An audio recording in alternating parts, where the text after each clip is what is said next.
on Bhagavad-Gita and Bhakti-sastri. We are studying chapter 8 of Bhagavad-Gita as it is.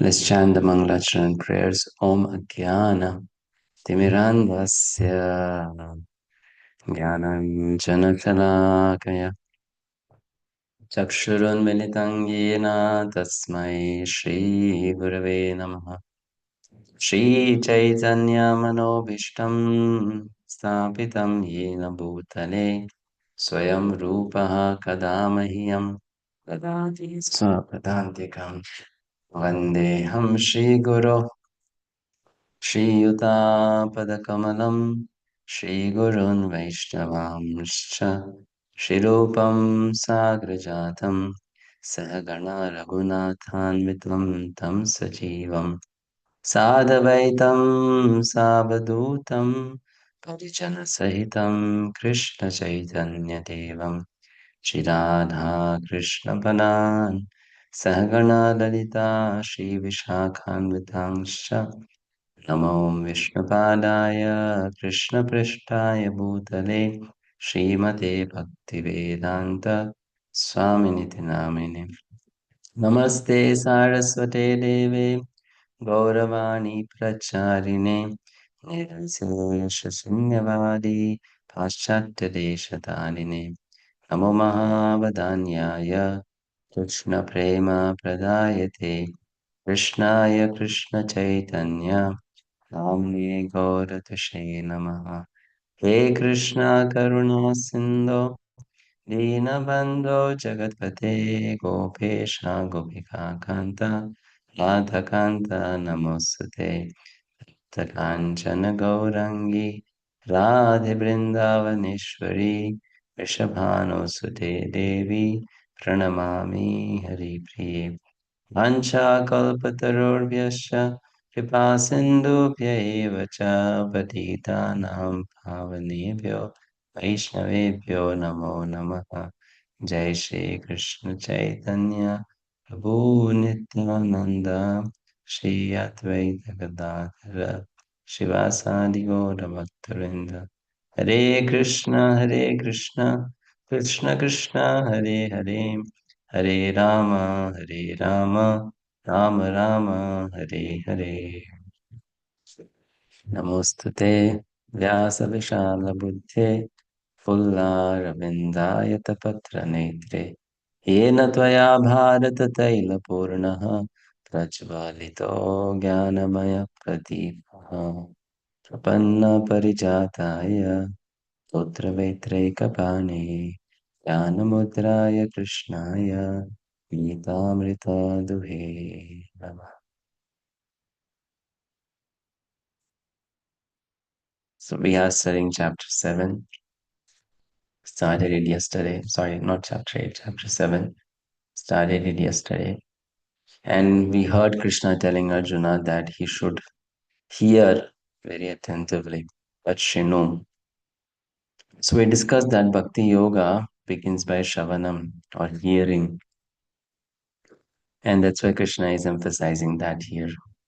So Krishna mentioned that if you hear attentively, you can get that knowledge, which is complete because that knowledge talks about matter, knowledge talks about spirit, and that knowledge talks about the controller of both.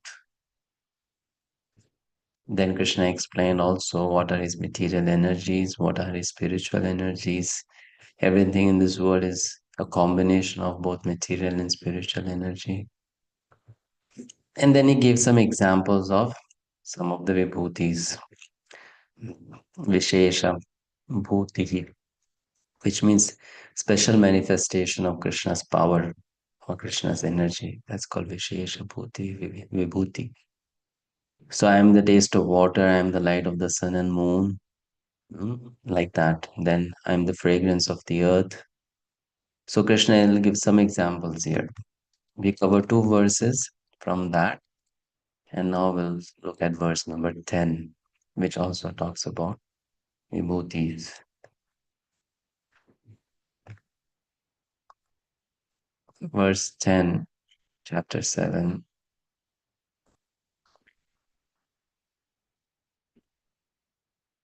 Bijam mam sarvabhutanam Vidhi Partha Sanatanam. Let me share the screen. Buddhirbuddhimatamasmi. Tejasvinamaham. Bijam Mam Sarvabhutanam. So I am the seed of all existence. Vidhi Partha Sanatanam. Buddhir Buddhimatamasmi. I am the intelligence of the intelligent. Tejasvinamaham. I am the power or the prowess of all powerful men. So, how to see Krishna as the seed, original seed of all existence? That we do by respecting all kinds of life, all kinds of living entities. So, people should have respect for life, for anyone who is living, and therefore we don't have the right to cause harm to any living entity. All the living entities, they have a right to live. And one who is Krishna conscious will see it in that way. No no unnecessary cutting of trees, plants, killing of animals, anything like that. So one will be careful. Like Srila Prabhupada, I'll share an incident. Srila Prabhupada uh, once wanted to, you know, construct a temple. So in the, I think it was Radharas Pyare Jew temple only. So there was a tree which was in the lane for the cars to, you know, enter into the temple or exit from the temple. So the municipality of Mumbai, they told that if you want to make this area as the parking area and the cars will go in and come, go out from here, then you should cut down this tree. So Shilpa said, why the tree has to be cut down? Tree is just taking some place on the way. So we make a protection, um, cemented area, protected cemented area about around the tree, and then the cars can go from this side or that side. So the municipality, they did not agree. So Srila Prabhupada, he happened to then travel outside India, and in some country, I don't remember the name, he went there and he saw there was a tree right in the middle of the road, you know, and that tree was well protected. It was cemented from all around so that no car can damage that tree or get damaged by that tree. So immediately Srila Prabhupada wrote back to the devotees in Mumbai, I'm in this country and here I see the government is allowing the tree right in the middle of the road. So why can't they allow a tree in our temple premise also? So he saw it in that way that every single type of life should be respected because Krishna is the seed of all existence. Then Krishna is the intelligence of the intelligent. Buddhir buddhimatamasmi. Now, who is intelligent? Everyone are intelligent to some extent. Everyone has some buddhi, some intelligence. So, Krishna is saying, I am that buddhi. We can't say that some people are intelligent and some are not. Everyone has intelligence, maybe less or more. So, Krishna is saying, I am that intelligence of the intelligent. Now, what do we learn from that? We learn that we should respect our intelligence. Uh, Respecting our intelligence means not to be proud of it, but to listen to our intelligence. We should listen to our intelligence. Buddhi. Our buddhi gives us direction. Don't do this, this is wrong. Do this is correct. So that is Krishna only giving us direction. You know. That is not different from Krishna telling us what we should be doing and what we should not be doing. So respecting our own intelligence. Sometimes we don't honor our intelligence. When our intelligence tells us, take this decision, this will be good for you, we neglect that advice of the intelligence. So, in that way, we are disrespecting Krishna because that intelligence factor is Krishna only. You know, it is Krishna only. So, I'm the intelligence of the intelligent and the prowess of all powerful men. So we all have power, some power we have. So when we misuse that power, then we are disrespecting Krishna, or we are misusing that asset given to us by Krishna. So that prowess or that power should be properly utilized. It should be used in the right way. Power of speech, power of thoughts, some social power, some political power, financial power. We should not misuse it. Any kind of power we have. Okay, purport. Let's read the purport. Bijama means seed. Krishna is the seed of everything. There are various living entities, movable and inert. Birds, bees, men, and many other living creatures are moving living entities. Trees and plants, however, are inert. They cannot move but only stand. Every entity is contained within the scope of 84 lakh species of life. Some of them are moving and some of them are inert. In all cases, however, the seed of their life is Krishna. As stated in Vedic literature, Brahman or the Supreme Absolute Truth is that from which everything is emanating. Krishna is situate Parabrahman, the Supreme Spirit. Brahman is impersonal and Parabrahman is personal. Impersonal Brahman is situated in the personal aspect that is stated in Bhagavad-Gita. Therefore, originally, Krishna is the source of everything. He is the root. As the root of a tree maintains the whole tree, Krishna, being the original root of all things, maintains everything in this material manifestation. This is also confirmed in the Vedic literature, Katha Upanishad 2.2.13. Nityo Nityanang Chetanas Chetananam Eko Bahunang Yo Vidadhati Kaman. He is the prime eternal among all eternals. He is the supreme living entity of all living entities, and he alone is maintaining all life. One cannot do anything without intelligence, and Krishna also says that he is the root of all intelligence. Mm. So this is very important. Sometimes uh, people talk about we should talk directly to Krishna, and Krishna should give us direct instructions. So this is definitely true. Krishna is actually giving us uh, direct instructions, and those direct instructions are coming to us from our intelligence, the right intelligence. That is also Krishna talking to us.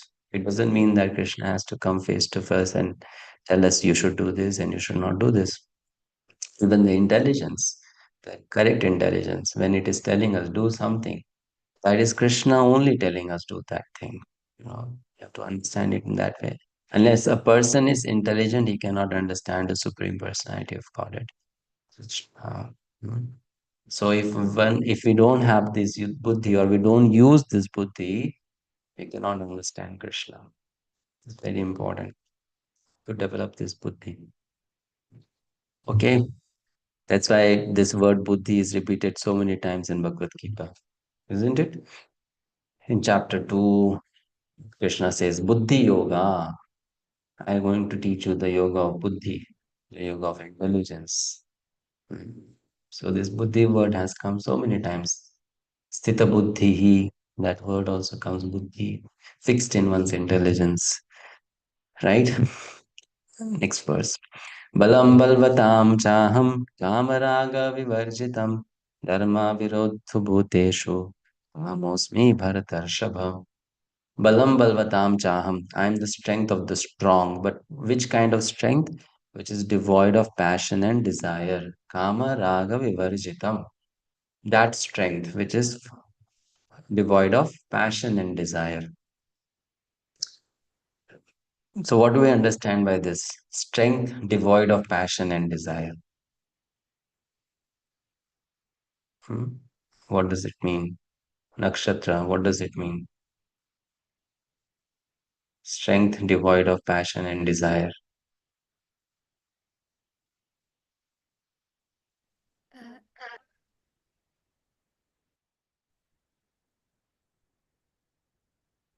What does Krishna, this Hare Krishna Prabhuji. mean? Maybe it's a strength that is not used for their own purpose, their own passions, their own desires and achievements. Okay, so devoid of passion and desire, strength devoid of passion and desire. But if you have strength, will you not naturally want to use it for your passion and desire? Hmm? Maybe use it for Krishna's pleasure. That is what. Okay, that's fine. We say maybe, but it's not generally what do we see? If you become strong, then you use that strength for whom? For You use yourself. that strength for yourself, right? That's what everyone is trying to do. Why someone wants a promotion in a company to become strong? Because position brings strength, power brings strength, right? And then what does that person want to use that power for? To exploit those who are less powerful, those who are subordinate, isn't it? That's what happens. So strength brings desire to use it in wrong way. So Krishna is saying, I am not that strength. So if someone is strong and someone is exploiting other people, Krishna is saying, I am not that strength. But someone is strong and is using that strength to protect other people, then that strength is Krishna. Hmm? That is Krishna, right? So Krishna is saying, I am that strength. If someone is strong and using that strength to protect other people, to serve other people, to support other people, hmm, that is Krishna. But then, if one is using that strength to exploit, to dominate, to unnecessarily control, to harass, to harm, then that is not Krishna, right? Devoid of passion and desire. Fine. So we have to understand Kshatriya. The definition of Kshatriya is not someone who knows how to fight. That is not the definition of Kshatriya. What is the definition of Kshatriya? Someone who knows how to protect, right? That is Kshatriya. Very different understanding from what many people might think that I have a strong body, I have big muscles, I know how to use the weapons, therefore I'm a Kshatriya. No, no, someone who can protect. That is Kshatriya. So one has to use the strength in the right way. Then that is Krishna. I'm sex life, which is not contrary to religious principles or Lord of the Bharatas Arjuna. So again, here it is said even kama, which is sex desire, sex life, that can also be seen in the right perspective. It is Krishna only if it is used in the right sense for the right purpose, which is to procreate, to to increase the progeny, and also to help give birth to people who can become Krishna conscious. So that is Krishna. In this way, Krishna is teaching Arjuna how to see everything in relation to him. In that way, nothing is bad. Nothing is bad. Everything becomes good if it is connected to Krishna. Of course, it has to be which is sanctioned by the scripture, but everything becomes good when it is connected to Krishna. Purport. The strong man's strength should be applied to protect the weak, not for personal aggression. Similarly, sex life, according to religious principles, dharma, should be for the propagation of children. Otherwise, the responsibility of parents is then to make their offspring Krishna conscious. Right? Krishna conscious, or if people are not Krishna conscious, in general, God conscious. That's what they should try to make their children. Fine. Next verse 12. ये चैव सात्विका भावा राजसास् तामसाश्च ये मत्त एवेति तान् विद्धि न तुहं तेषु ते मयि. Know that all states of being, be they of goodness, passion, or ignorance, are manifested by my energy. So, Krishna gave some examples and now he's summarizing. Everything that we see in this world is a product of mode of goodness, passion, and ignorance. So, he's saying all of that, they are manifested by my energy. I am, in one sense, everything, but I'm independent. Uh, So, he's teaching something here very unique. How to see Krishna in everything and how to also see Krishna as aloof from everything. So he's in everything because everything is connected to him, everything is coming from him. But It doesn't mean that he loses his identity. Some people they derive this conclusion that if Krishna is in everything and Krishna is everywhere, Krishna must have lost his identity. But Krishna is saying, no, even that is not true. I am still, I am still separate. I am still aloof. I am independent also. Hmm? So why such things are explained? Because with conditioned mind and intelligence, we can never understand the simultaneous oneness and difference of anything. The nature of conditioned mind is that it will either see everything as one or it will see everything as different. It can never see simultaneously oneness and difference. Only someone who is in Sattva Guna or one who is beyond the modes can understand this concept of simultaneous oneness and difference. So, this concept is brought again and again in the scriptures. I am not under the modes of material nature, for they, on the contrary, are within me. So Krishna is saying that though he's telling I am the intelligence of the intelligent, I am the power of the strong, the strength of the strong, I am the taste of water, I am this, I am that. That doesn't mean that because all these things are product of three modes, Krishna is also a product of three modes. But Krishna is beyond. Hmm. Like I'll give you a very simple example to help you understand.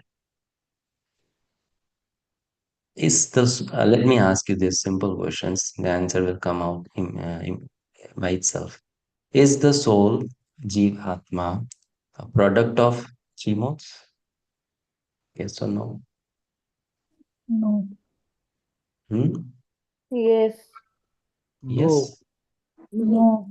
Is Atma a product of three modes? No. No. No. No. No, No. Prabhuji. No. No. No. So is consciousness, Chaitana, which is a natural quality of Atma, product of three modes? No. No, No. No, because it is Prabhuji. from Atma, so it cannot be a product of three modes, right? But can that Chetana be seen in the body? Yes. Yes. Okay. So that Chetana can be seen in the body. Is the body a product of three modes? Yes. Yes. Yes. So though that Chetana is seen in the body, does the Chetana also become a product of three modes because of that? No. No. That means the Chetana is in the body, still aloof from the body. Are you able to understand? Yes. It is in the body, still aloof from the body. Mm-hmm. That's what Krishna is saying. I am in everything, but I am aloof from everything. Hmm. I am in everything, but I am independent. I'm not under the modes of material nature. Okay. So this thing can be understood only when we have very clear understanding of the difference between matter and spirit. But at the same time, spirit influences matter. This is a very important concept to understand. Though the spirit does not touch matter and matter does not touch spirit, the spirit influences the matter. Why? Because of proximity. To give you an example, the magnet does not touch the iron does not touch the magnet, but still the magnet influences the iron, isn't it? Why? Because of its power, proximity. Hmm? So this is a special Shakti in the Atma that when it comes in contact with matter, it influences matter. But it doesn't become affected by matter. Matter cannot touch it. Same thing applies to Krishna. Krishna is in everything, but Krishna is independent, hmm, not affected. Okay, perfect. So, side definition, Bhagavad-Gita. Hare Krishna, Prabhuji, Dandavat Pranam. All material activities in the world are being conducted under the three modes of material nature. Although these material modes of nature are emanations from the Lord, from the Supreme Lord Krishna, he is not subject to them. For instance, under the state laws, one may be punished, but the king, the lawmaker, is not subject to that law. Similarly, all the modes of material nature, goodness, passion, and ignorance, are emanations from Supreme Lord Krishna. But Krishna is not subject to material nature. Therefore, he is nirguna, which means that these gunas or modes, although issuing from him, do not affect him. That is one of the special characteristics of Bhagavana, or the Supreme Personality of Godhead. Hare Krishna. So this is a special characteristic of Krishna. And this is something Krishna is expecting Arjuna to learn. And also he wants to teach it to all of us. The problem with the conditioned soul is that the conditioned soul produces something and then gets implicated in that itself. You know. But Krishna is not like that. Krishna produces something and Krishna is not implicated in it. Now, how many of you have this experience that you started something in life, you produce something, and then later you only became implicated in that. All of those of you who are parents know about it, right? You gave birth to children, and now you're implicated, isn't it? It means we produce something and then we became implicated in that. Or if you are a factory owner, you started a factory, you're implicated in that factory. You start a business, you become implicated in that. Isn't it correct? Huh? So you buy a bike, a scooter, or a cycle, and you thought that it will serve me, but eventually you end up serving it, isn't it? You have to take it for maintenance, feed petrol into it, do so many things. So the the nature of a conditioned soul is that whatever actions we perform, eventually we ourselves become implicated in that. But Krishna is saying, I'm not like that. I don't become implicated in what I do. So he created the material creation, is not affected by it. He made three modes of material nature, is not affected by it. But we become affected, isn't it? Implicated means you become bound, you become attached, you become affected by it. It starts controlling your happiness and distress. Simple, isn't it? Hmm? So Krishna is telling Arjuna all this to teach him the science of work. Therefore, any work you have performed, anything you have started, if that thing is controlling your happiness and distress, that means now you are a servant of that thing. Simple, isn't it? Now you have become a servant of it because it is controlling your state of mind. Either it is making you happy or it's making you sad. Mhm. So that's called implication. So a conditioned soul, he always acts in that way. But a liberated soul does not act in that way. Or Krishna does not act in that way. Mhm. That's what Krishna is telling here to Arjuna about himself. And why is he telling all this to Arjuna? Because in chapters 1 to 6, he has uh, extensively told Arjuna the science of Nishkama Karma, right? How to perform work in the spirit of detachment. So Krishna then told Arjuna, I also perform my work in the same manner. Here in these chapters, Krishna is then showing us how he does things, but he's not implicated by those things. Okay, let's go to next verse. So now Krishna is saying that everything is made of three modes and he's present in everything. A question arises, though everything is made up of three modes and Krishna is in everything, why don't we then see Krishna? Why so? What stops us? We are not so purified. What is that makes us impure? The material covering. Covering of what? False ego, Our false ego. Attachment. Covering of three modes. Hmm. The three modes that cover us. That's why we can't see Krishna, isn't it? Okay, so that's what Krishna will answer in the next verse 13. Prabhuji, can I ask Yes, question? yeah, but related to the subject. Uh, you said that consciousness is aloof from three modes of material nature. So, ideally, if our consciousness is so pure, then we should do the right acts. So, but with being in the three modes of material nature, I am not able to understand how consciousness can be aloof. Three modes of material nature must be impacting that. That's why our actions are not not in the sequence of shastras. That's why there is suffering in the world. So the Yeah. consciousness is getting affected because our intelligence, mind, etc. is affected. Consciousness by nature is not impure, it's pure only. But because we have these contaminated, impure mind, impure intelligence, therefore the consciousness is also wrongly invested.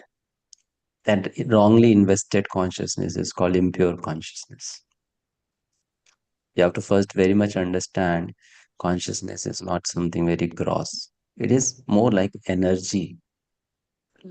Srila Prabhupada gives this very simple example.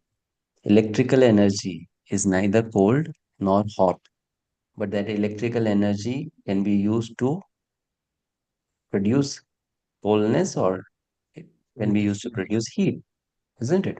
That same electrical energy is used in the refrigerator, it produces coldness. And the same electricity is used in a geyser, then it produces heat. But is that electricity cold or hot? No, it is energy. Similarly, consciousness is more of, you can say, an energy. It's not some substance, some matter. So how can energy be given the, adjective of actually being pure and impure? It is something else which is associated with the energy that makes it look like pure and impure. So when you are saying our consciousness is contaminated, yes, it is contaminated because our other things are contaminated. Consciousness is pure. Therefore, its functioning is like that. The body is impure, the mind is impure, the intelligence is impure. So the consciousness that you see filtered through this body, mind, and intelligence also appears to be impure. But that by nature, that consciousness is pure. Last question, Prabhuji, related to this. Uh, we say, do we are doing it from heart, and the heart is the place of Paramatma. Does heart means, sometimes I think does heart means whatever comes from heart means intelligence, and जो मन से है that is mind, and from heart what is coming that is intelligence. Is that correct No, understanding? Shweta Mataji, first of all, we should know English is a very incomplete and improper language, right? In English, whatever words we use, it is many times used in ways that we even don't understand. So when it says do something from your heart, there is only a very simple meaning to it, which is do things mindfully. That's all. Here, heart means the mind. That's all it means. Do something from your heart means do it mindfully, with attention, with your complete absorption. That's what it means. Uh, there's nothing like, okay, the heart here means intelligence. You do it from your heart means you do it mindfully.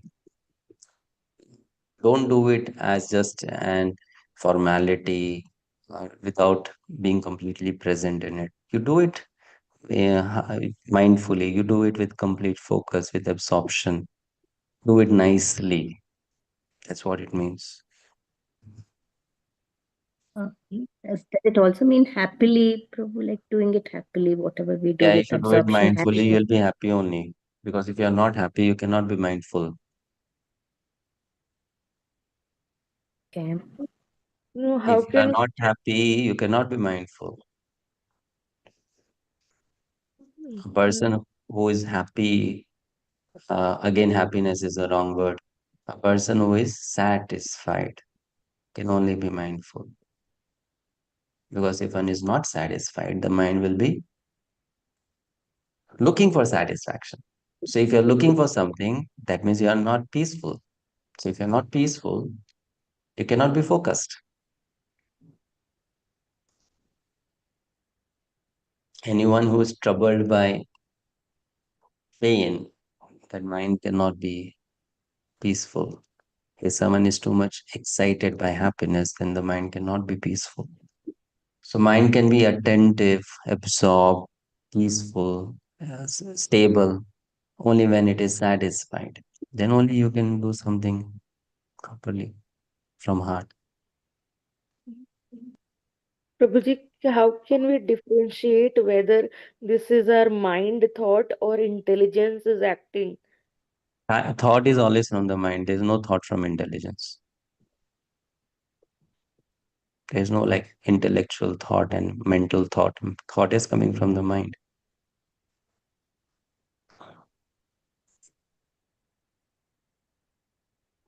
Intelligence only tells you yes or no. That's all.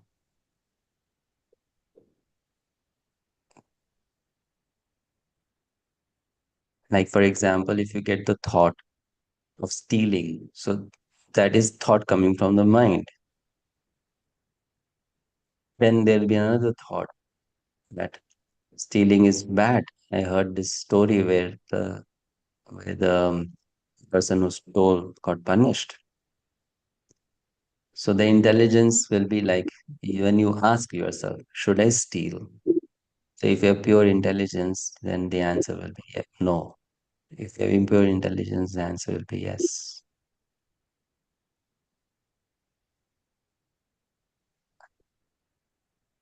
So they have different functions. Mind has different function, intelligence has different function. Thank you, Prabhu. Hare Krishna, Prabhuji. I just Mm. wanted to ask something related to this.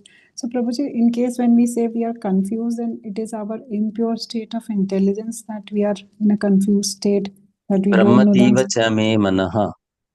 Brahmativa cha me manaha. Arjuna uses this statement. So confusion, Brahmativa cha me manaha means I'm confused. That means, yes, I'm confused. That means both things. One is my mind is also not able to bring in the right kind of thoughts.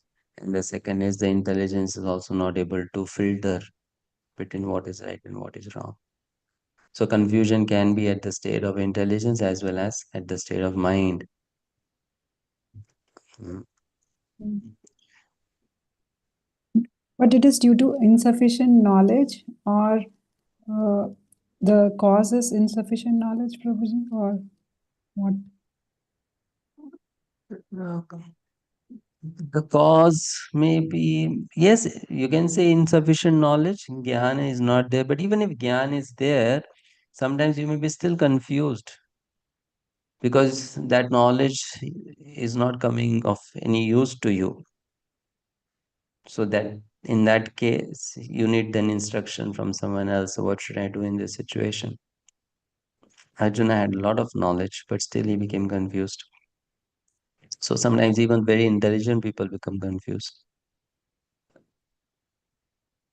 So they need direction then from someone else. Mhm. Another thing is that because we are under three modes, mind and intelligence will always fluctuate.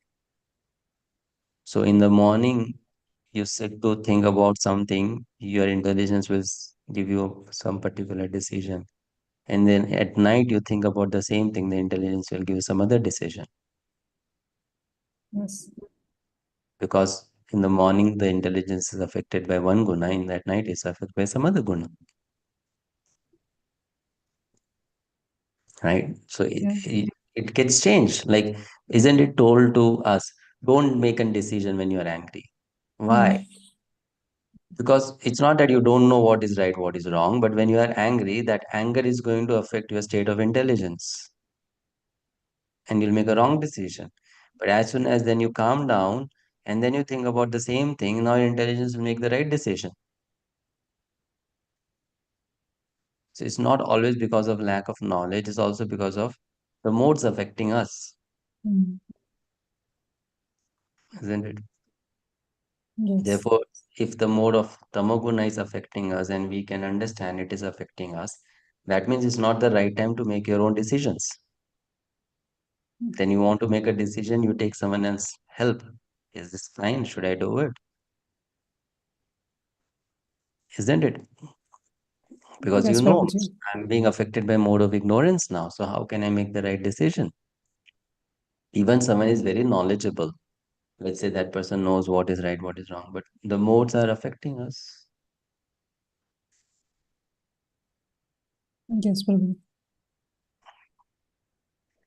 Therefore, this is something very interesting. Of course, don't take it personally, but many times you ask some questions to me, right? You yourself know the answer. But it's just True. that when you are in Sattva Guna, the answer that you know comes out. And when you are affected by Rajaguna and Tamaguna, that answer does not come out. So you have to ask me, Yes. right? It's not that you don't know. You Mhm. know.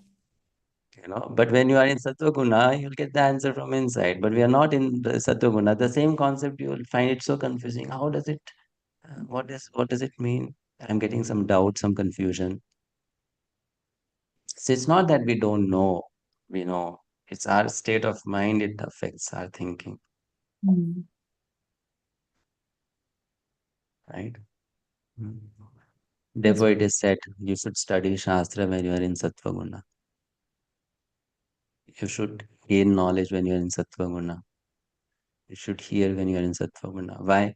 Because then you'll understand correctly. If you're in Tamoguna and trying to do the same thing, you'll not understand it properly. Before these rules were there, when to study, how to study, when to chant, how to chant, when to do puja, how to do puja. The modes affect us. So we decide time, place, our state of mind, everything, and then we do it. Okay? Thank you so much, Prabhuji. Hare Krishna. Yeah. So the modes affect us. 7.13. त्रिभिर्गुणमयीर्भावेर् एभिः सर्वमिदं जगत् मोहितं नाभिजानाति मामेभ्यः परमव्ययम्. Deluded by the three modes, goodness, passion, and ignorance, the whole world does not know me, who am above the modes and inexhaustible. Purport. Let's read. Purport. Aarti Mataji. Hare Krishna.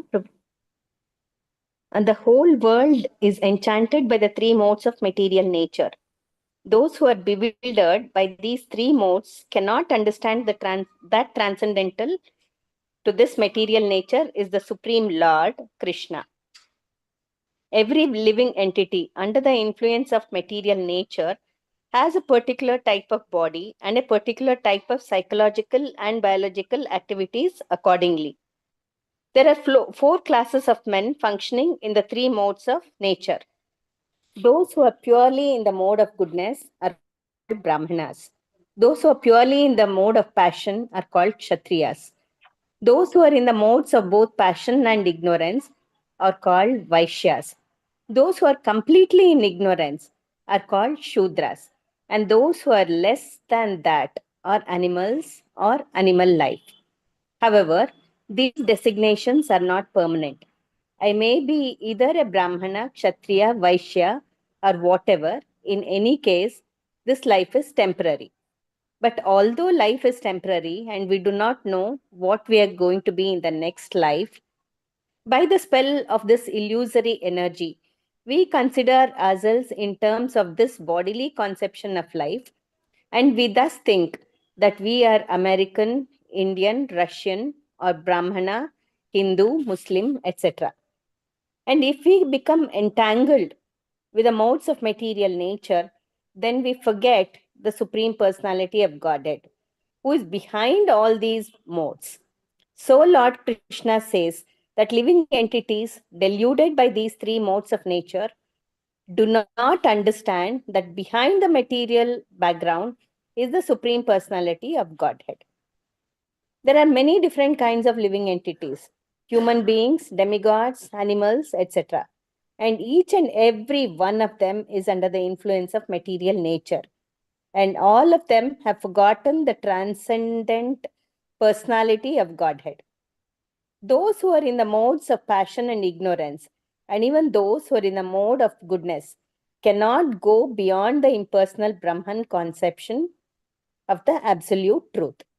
They are bewildered before the Supreme Lord in his personal feature, which possesses all beauty, opulence, knowledge, strength, fame, and renunciation. When even those who are in goodness cannot understand, what hope is there for those in passion and ignorance?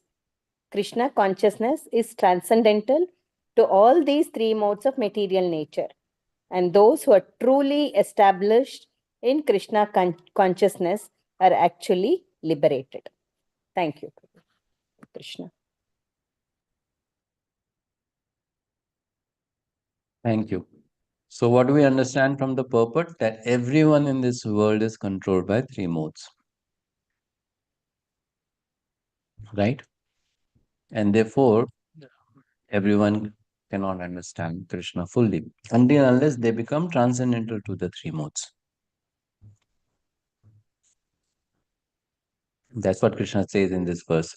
Devi Hesha Gunamai Mammaya Duratyaya Mama Eva Ye Prapadyante Mayam Etam Tarantite. This divine energy of mind, consisting of the three modes of material nature, is difficult to overcome. But those who have surrendered unto me can easily cross beyond it. Sharada Mataji. Hare Krishna. The whole world is enchanted by the three modes of material nature. Those who are bewildered by these three modes cannot understand that transcendental That to is this. verse number 14. Oh, sorry. Yes, sorry. The Supreme Personality of Godhead has innumerable energies, and all these energies are divine. Although the living entities are part of his energies and are therefore divine due to contact with material energy, their original superior power is covered. Being thus covered by material energy, one cannot possibly overcome its influence.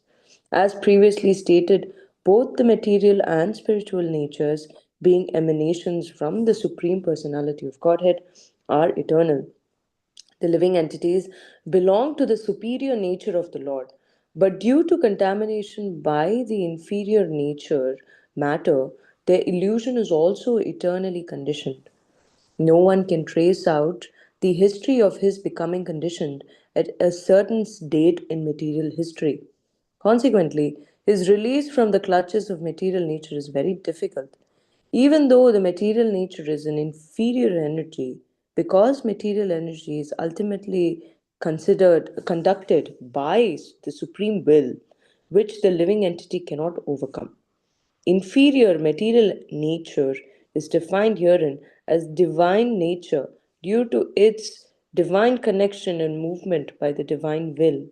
Being conducted by the divine will, material nature, although inferior, acts so wonderfully in the construction and destruction of the cosmic manifestation. The Vedas confirm this as follows: Mayam tu prakritim vidyan, Mayinam tu Maheshwaram. Although Maya, illusion, is false or temporary, the background of Maya is the supreme magician, this personality of Godhead, who is Maheshwara, the supreme controller. Another meaning of guna is rope. It is to be understood that the conditioned soul is tightly tied by the ropes of illusion. A man bound by the hands and feet cannot free himself. He must be helped by a person who is unbound. Because the bound cannot help the bound, the rescuer must be liberated. Therefore, only Krishna or his bona fide representative, the spiritual master, can release the conditioned soul. Without such superior help, one cannot be freed from the bondage of material nature. Devotional service or Krishna consciousness can help one gain such release. Krishna, being the Lord of the illusory energy, can order this insurmountable energy to release the conditioned soul. He orders this release out of his causeless mercy on the surrendered soul and out of his paternal affection for the living entity who is originally a beloved son of the Lord. Therefore, surrender unto the lotus feet of the Lord is the only means to get free from the clutches of the stringent material nature. The words Mam Eva are also significant. Mam means unto Krishna, Vishnu only, and not Brahma or Shiva. Although Brahma and Shiva are greatly elevated and are almost on the level of Vishnu, it is not possible for such incarnations of Rajoguna, passion, and Tamoguna, ignorance, to release the conditioned soul from the clutches of Maya. In other words, both Brahma and Shiva are also under the influence of Maya. Only Vishnu is the master of Maya. Therefore, he alone can give release to the conditioned soul.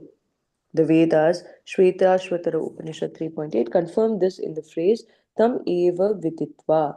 Freedom is possible only by understanding Krishna. Even Lord Shiva affirms that liberation can only be by the mercy of Vishnu. Lord Shiva says, Mukti pradata sarvesham Vishnur eva na samshayah.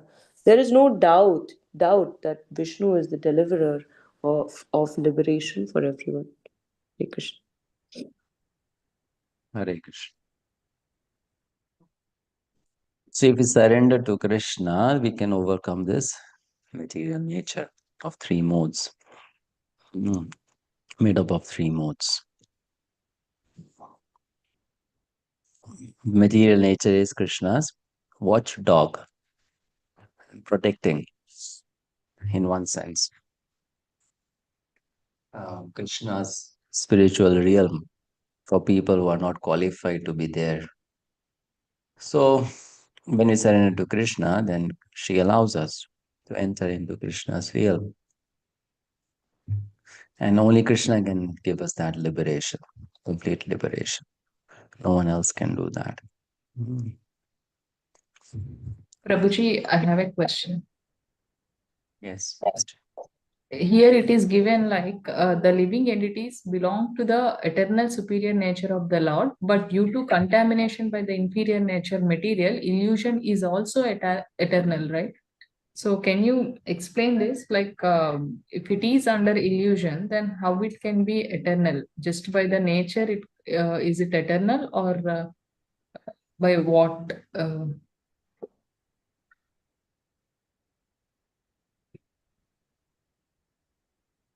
So here it is said that the conditioned state of that jiva is eternal.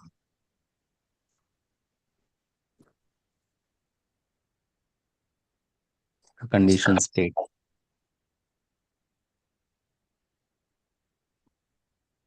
Because it is an illusion since time immemorial. Therefore, it's eternal. Nitya Baddha.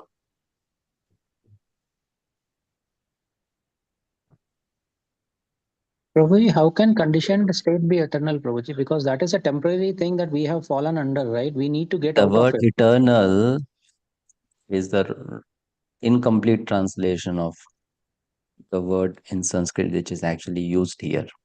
Therefore, this is the problem of the language.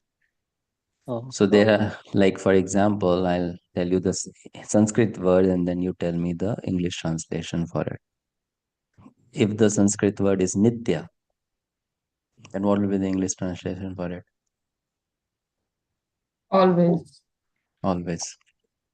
If the Sanskrit word is shashvataha, then the translation will be Permanent. Permanent. permanent. If that Sanskrit word is anadi, Time No immemorial. end. No end. so it's called beginningless. Anadi. Adi means beginning, anadi means without any beginning, right? So the conditioning of the jiva is anadi, beginningless. In that way, it is also eternal. Though it's not proper completely, but it is eternal because since the time you exist, you are in illusion. So if you look at that frame only, then it is eternal, right? But though it is anadi, it has it can be stopped also. That state of illusion can be stopped also. Fine.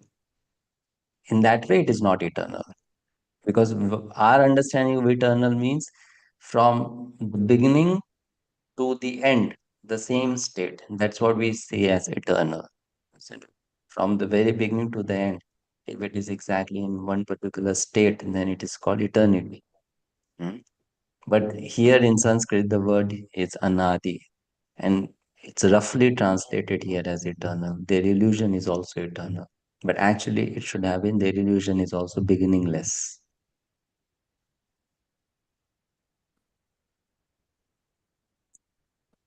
So it's a problem of the language. So the illusion is beginningless, but that illusion does have an end, and that is called mukti, liberation. Until its soul does not surrender, it remains in the illusion. Yeah, We it will just remain in illusion forever. So if you don't surrender to Krishna, your illusion is also eternal, no, in that way.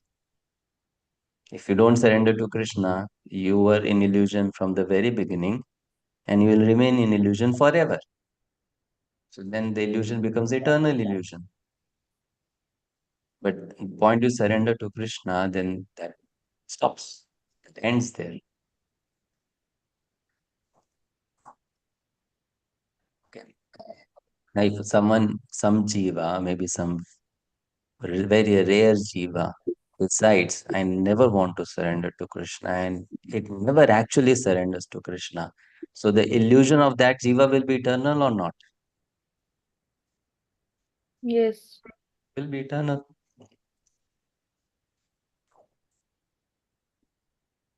Prabhuji, how can we understand surrender to Krishna? Means, how can we know how much we are surrendered? Not. How will we know how much we are surrendered? We cannot know.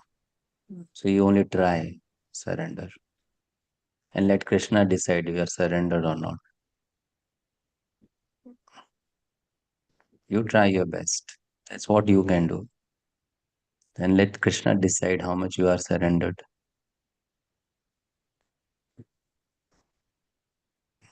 You can only try. Like for example, mm, when you are preparing for some competition, you try your best. You give your best performance. Now, how much will that best be? That will depend on you as an individual, right? That will be different from the best given by someone else. So you try your best. That's all. How much surrendered you are, that evaluation will be done by Krishna. You try your best as much as your intelligence allows and your capacity is.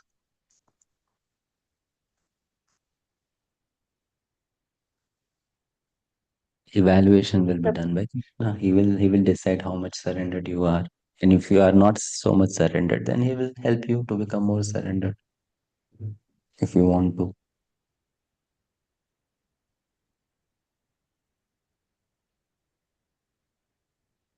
Next Hare question. Krishna. Hare Krishna. Prabhu, could I ask? Yes, Mataji. Yeah, I mean, could I say at least that I'm little surrendered if I can seek Krishna's support in every situation, in every in every situation. If I'm seeking Krishna's support, could I say that at least there is some amount of surrender, or like it is? Yes, some amount might be there. Yes, some amount might be there. True. Zero surrender, little surrender, complete surrender. So some surrender might be there. Okay. But then Krishna demands full surrender. That's what he says in Bhagavad-Gita. Sarva dharman parityajya mam ekam sharanam vracha. So little surrender might be there. Our surrender is based on how much we understand Krishna. That's all. Very simple. So the more you understand Krishna, the more you know Krishna, accordingly you surrender. How we see Krishna.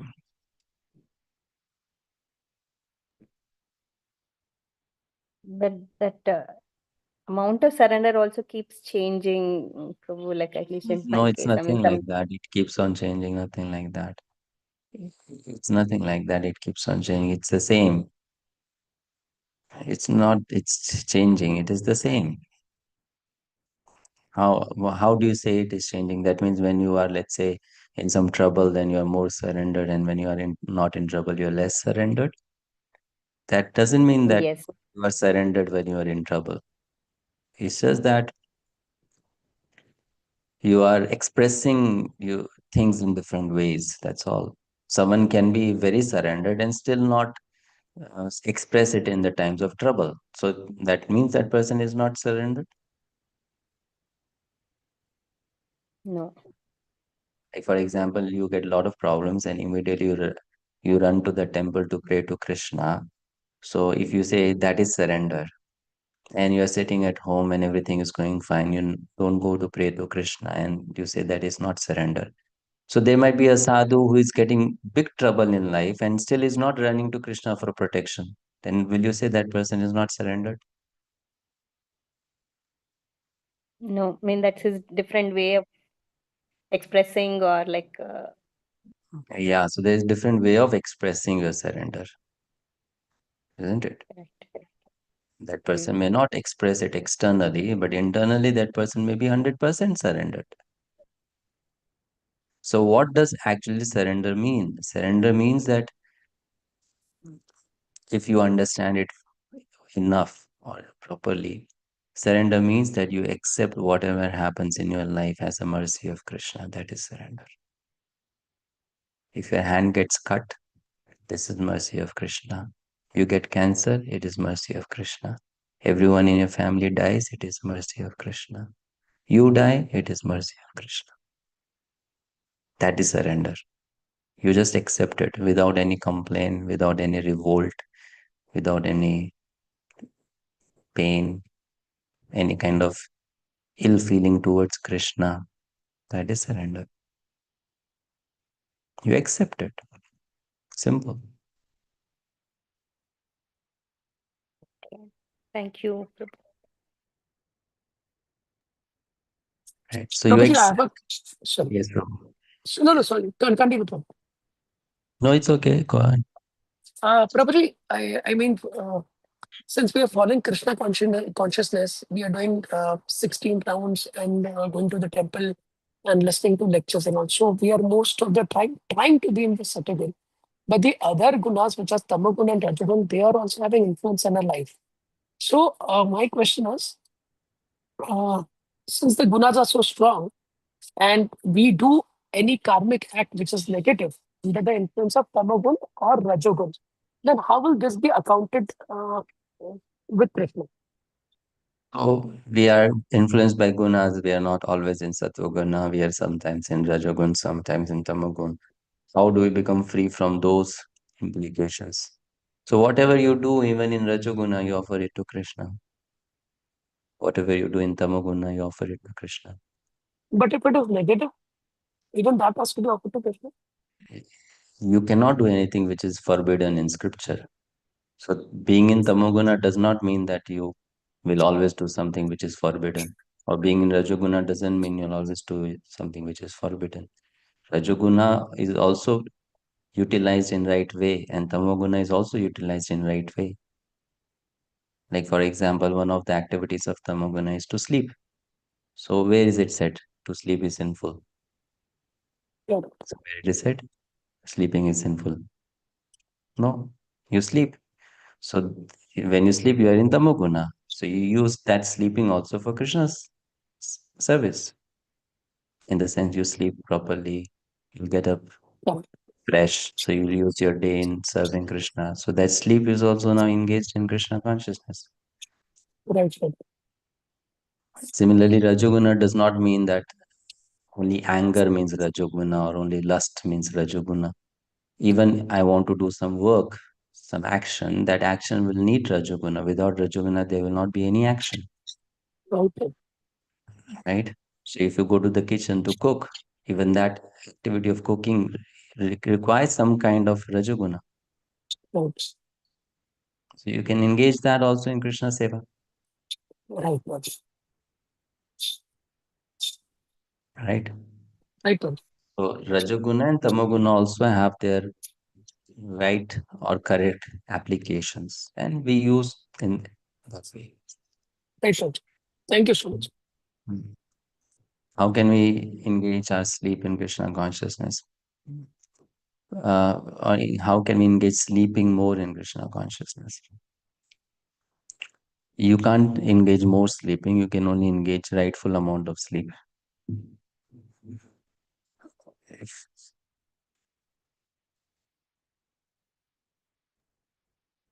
Prabhuji, can I ask a question? yes, Prabhu. Continuation from the previous, you mentioned that Anadi is beginningless, right? And how do we understand that? So we jivas, you said, are beginningless. Can you elaborate a little bit on that? I'm not able to understand that. And second thing, Sanatan is also beginningless, right? Is it contextually to be used only for dharma related thing? Yes. So let's not confuse many things here. Just ask about one thing, which is Jiva's Yeah, jivas, limited, yes. Yeah. Jiva's state of illusion, right? So for those who are eternally conditioned, they are conditioned since beginninglessness. There was no time when they became conditioned.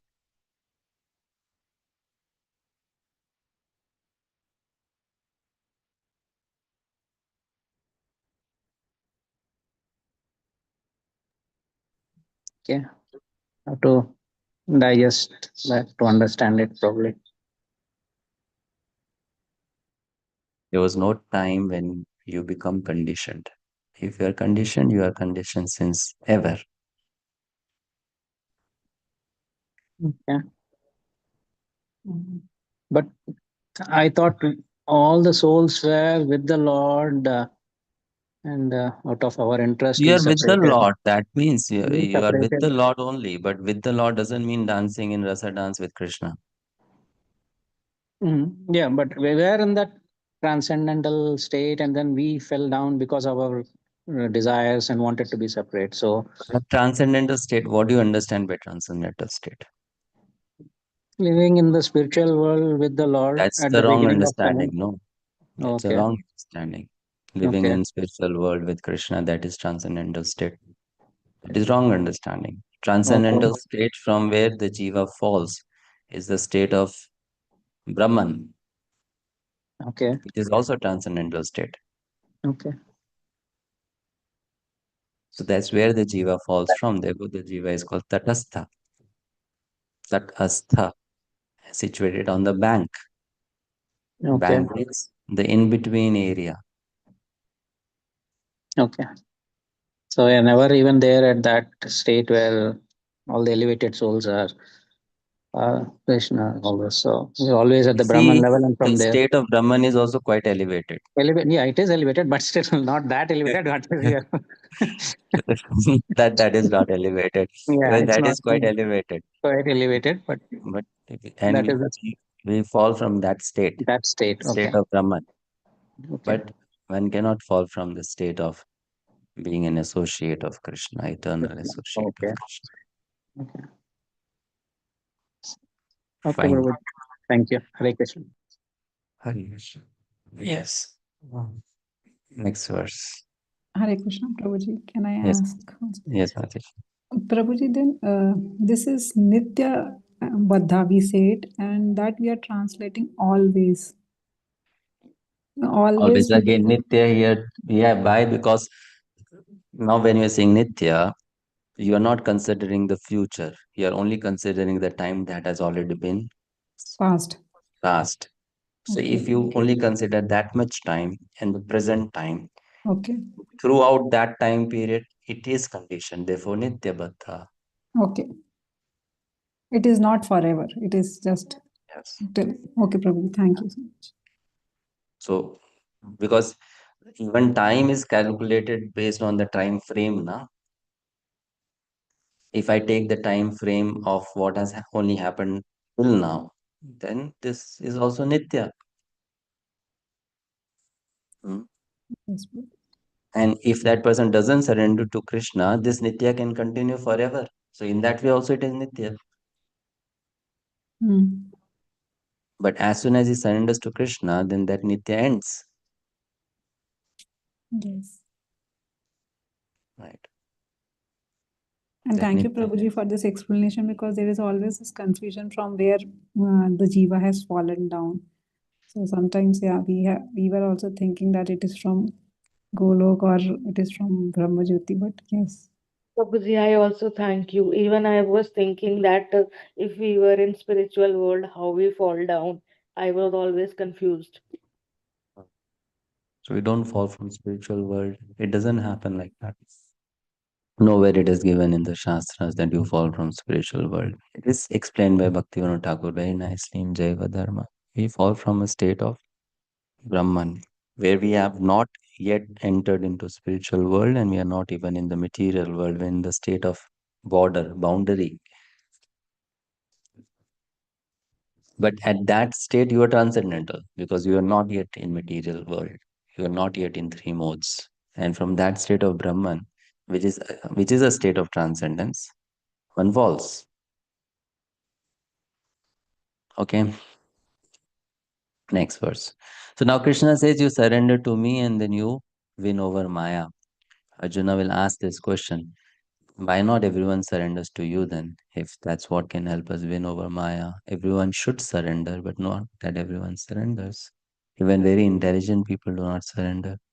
So why? So then Krishna says, Namam dushkritano mulaha prapadyante nanadhamaha maya pahrita jnana suram bhavam ashritaha.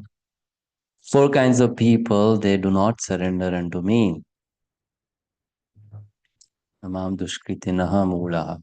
But these people can also later on, if there's a change of mind, they can surrender, isn't it? But if they maintain their propensities or attitude, they will not surrender. They are dushkritinaha, wrongly engaged.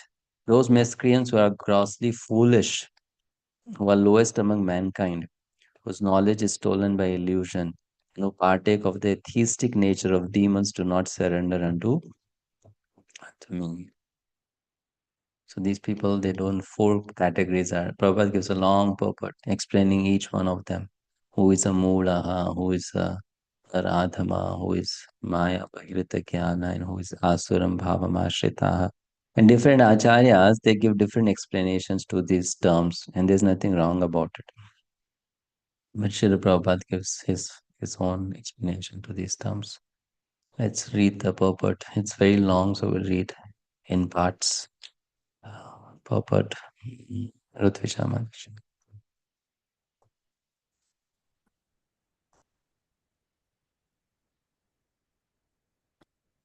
It is said in Bhagavad-Gita that simply by surrendering oneself onto the lotus feet of the Supreme Personality Krishna, one can surmount the stringent laws of material nature. At this point, a question arises. How is it that educated philosophers, scientists, businessmen, administrators, and all the leaders of ordinary men do not surrender to the lotus feet of Sri Krishna, the all-powerful personality of Godhead? Mukti or liberation from the laws of material nature is sought by the leaders of mankind in different ways and with great plans and perseverance for a great many years and births. But if that liberation is possible by simply surrendering onto the lotus feet of the Supreme Personality of Godhead, then why don't these intelligent and hardworking leaders adopt this simple method? The Gita answers this question very frankly. Those who really learned leaders of society like Brahma, Shiva, Kapila, the Kumaras, Manu, Vyasa, Devala, Asita, Janaka, Prahlada, Bali, and later on Madhvacharya, Ramanujacharya, Sri Chaitanya, and many others who are faithful philosophers, politicians, educators, scientists, etc., surrendered to the lotus feet of the Supreme Person, the all-powerful authority, those who are not actually philosophers, scientists, educators, administrators, etc., but who pose themselves, as such for material gain, do not accept the plan or path of the Supreme Lord. They have no idea of God. They simply manufacture their own worldly plans and consequently complicate the problems of material existence in their vain attempts to solve them. Because the material energy is so powerful, it can resist the unauthorized plans of the atheists and baffle the knowledge of planning commissions. The atheistic plan makers are described herein by the word dushkritinaha or miscreants. Kriti means one who has performed meritorious work. The atheist plan maker is sometimes very intelligent and meritorious also, because any gigantic plan, good or bad, must take intelligence to execute. But because the atheist brain is improperly utilized in opposing the plan of the Supreme Lord, the atheistic plan maker is called Dushkriti, which indicates that his intelligence and efforts are misdirected. In the Gita, it is clearly mentioned that material energy works fully under the direction of the Supreme Lord. It has no independent authority. It works as the shadow moves in accordance with the movements of the object. But still, material energy is very powerful, and the atheist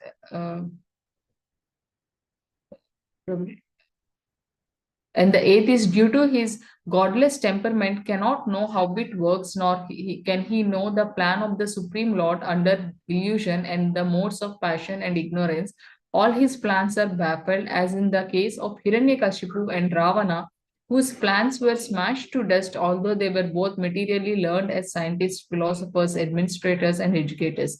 These Dushkritanas or miscreants are of both different patterns, as outlined below. First one, the Mudas, are those who are grossly foolish, like hardworking beasts of burden. They want to enjoy the fruits of their labor by themselves, so do not want to part with them for the supreme. The typical example of the beast of burden is the ass. This humble beast is made to work very hard by his master. The ass does not really know for whom he works so hard day and night. He remains satisfied by filling his stomach with a bundle of grass.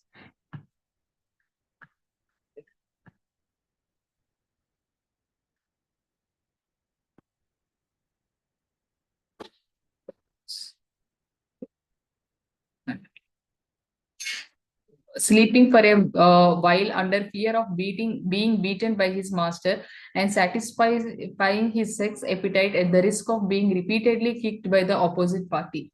The ass sings poetry and philosophy sometimes, but this braying sound only disturbs others. This is the position of the foolish, fruitive worker who does not know for whom he should work. He does not know that karma is meant for yajna. Thank you, Mataji. Next, Thank you. Tulasi Mataji.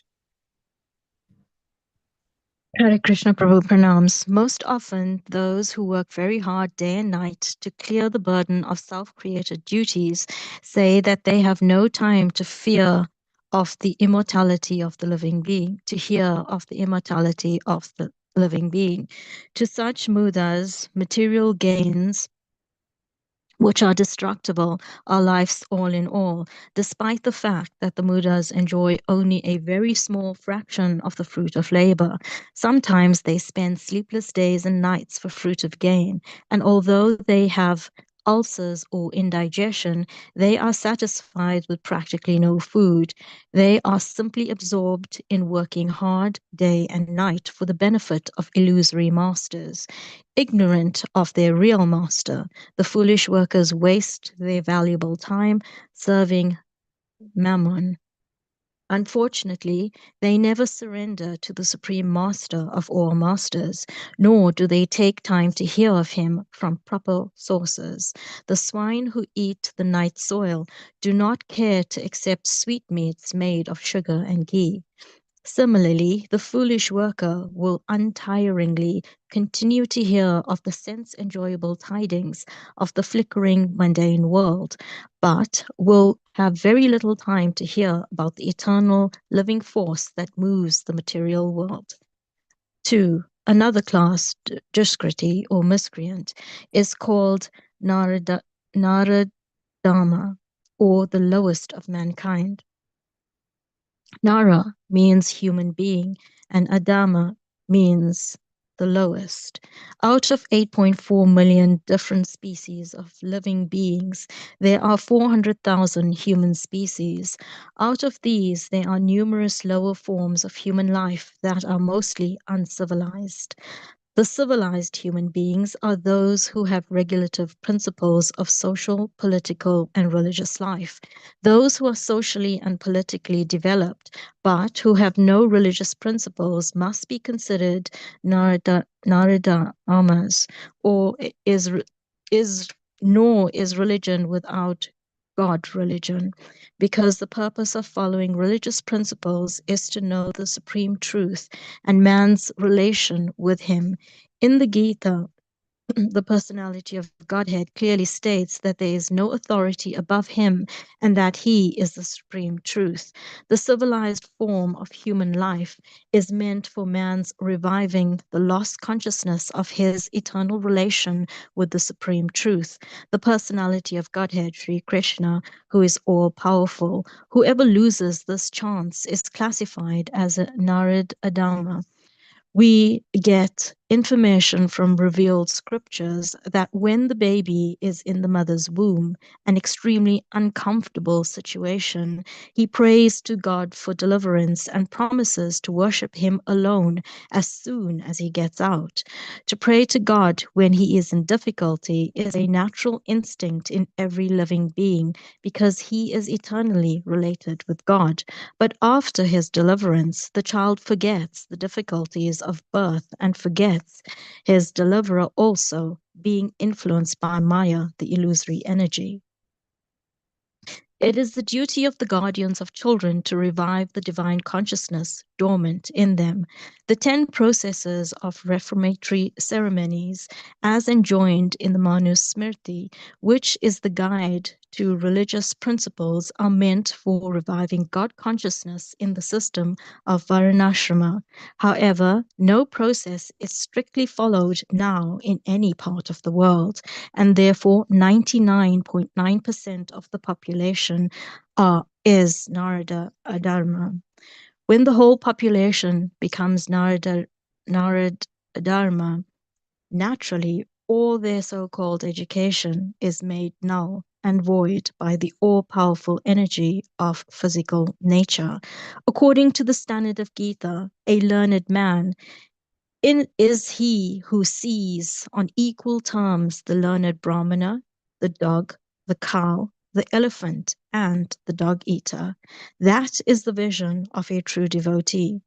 Sri Nityananda Prabhu, who is the incarnation of Godhead as Divine Master, delivered the typical Narada Dharmas, the brothers Jagai and Madai, and showed how the mercy of a real devotee is bestowed upon the lowest of mankind.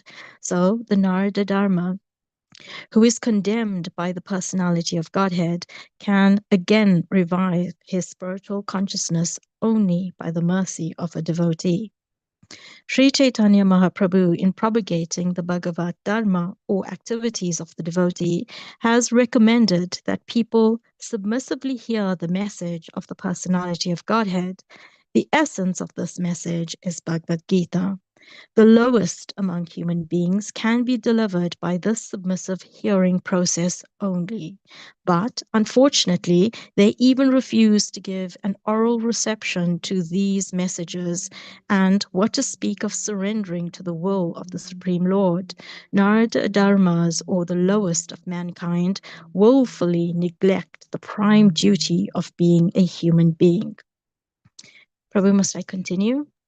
Thank you. Someone else can continue. Yeah. Thank you, Prabhu. So far we have read about two kinds of people explained in this verse, Mulaha and Naradhamaha. So Mulaha means what? It means someone who is just working very hard for sense gratification. So that is a Mulaha. So many people in this world whom we classify as karmis or materialistic people out of this kind, they're only working very hard, but just to earn money, to earn material enjoyment. That's all. Nothing else they want in life. You know, working very hard. So they're mula, foolish in that sense. For petty things, they work very hard. The next is Naradhamaha. Naradhama means lowest among mankind. Why they are called lowest? Because they don't want to surrender to Krishna, therefore they are lowest. Um, Earlier, the society was divided into people based on their character and how they were influenced by the three modes. So that person was considered lowest who was deeply in tamoguna. And here Srila Prabhupada is giving this explanation that anyone who doesn't surrender to Krishna is influenced by tamoguna. That's why that person is not surrendering. Therefore, that person is the lowest, Naradhamaha. So he's giving the example of very educated people who do not see uh, the spirit soul, they only see the material body of others. Next is Maya Pahrita Jnana, whose knowledge is stolen away by Maya, illusory energy, which means they might have knowledge, they might have also studied the scriptures, they also might have a lot of material knowledge, they might be philosophers, etc. But the illusory energy, it misguides them. And therefore, they are not able to understand the Lord or obey to his instructions. Third class, let's read this.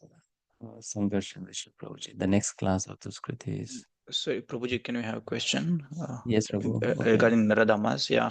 When Prabhupada said there are 400,000 of human species, so maybe you would like to elaborate that a little bit, because I was under impression that human species one of the 8.4 million species, but here Yeah. Prabhupada says it's 400,000 human species. Yes. Okay. So there are 400,000 types of human species. That means different types of races. That's coming in the 400,000. Srila Prabhupada, once he explained it in this way, the Chinese people, that's one race, African is another race, you know, like that. So that's one way of looking at it. And then there are people who are demigods or upadevas, sub-demigods. So they also fall in the category of human species only. Like we have this King Naraha, half man, half monkey kind of people also. They also fall in human species. So like that, there are different kinds. So how do we differentiate? There's no specific, very clear demarcation and listing of what are these 4 lakh species. But Shilpa says based on the race, based on their origin, but they are humanly in nature in terms of appearance. They are like humans. So that's human species. Okay, thank you, Prabhuji. Should I continue? Should I start? Just like to give an example, when we say aquatics, so Jalajanava 9 lakh types of aquatics. So what does it mean? Those who live in water and they look similar. Some of them, they have very similar features, but still that is a different species. But within the same aquatic category, similarly, humans, different types of humans, they all are like humans, but their origin is different. Demigods does not come under this. Demigods also come under this. Sub-demigods also come under this. Humans come under this. Okay.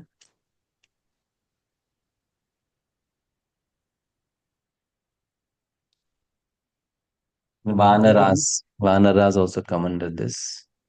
All this. There are many humans not seen so far. Yeah, of course. Yeah. We have not seen, just like we have not seen all types of fishes and all types Yeah. of land animals and all types of trees and plants. We have not seen. So we have not seen all types of humans also.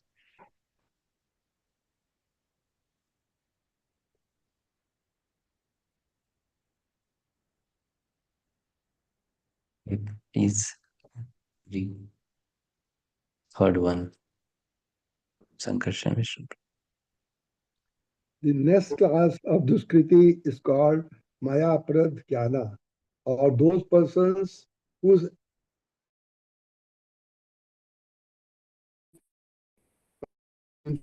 illusory material energy. Learned fellows, great philosophers, poets, literary scientists, etc. But the illusionary energy misguides them, and therefore they disobey the Supreme Lord. There are a great number of Maya Parityajna at the present moment, even amongst the scholars of the Bhagavad-Gita. In the Gita, in plain and simple language, it is stated that Krishna is the Supreme Personality of Godhead. There is none equal to or greater than him.